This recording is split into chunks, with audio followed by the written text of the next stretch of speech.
Şüphesizdir ki bir gün hakikat parıldayacak, azatlık esasını, Birleşmiş Milletler Sözleşmesi'ni ve insan haklarını tutan taraf galip gelecektir.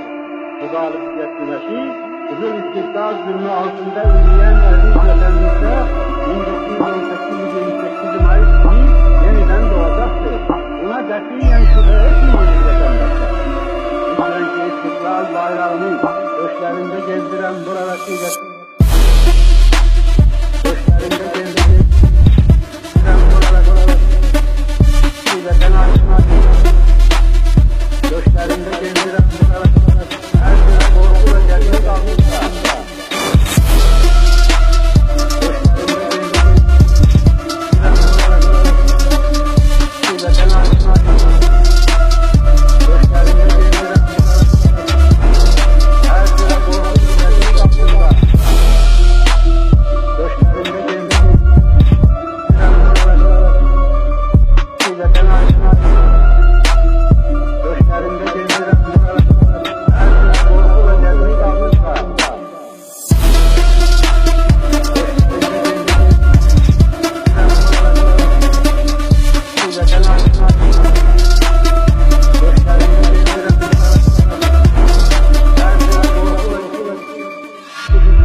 altında dertlerin istiklal eşliğiyle sırtınan azatlı ayrısı sizlere candan selamlar gönderir.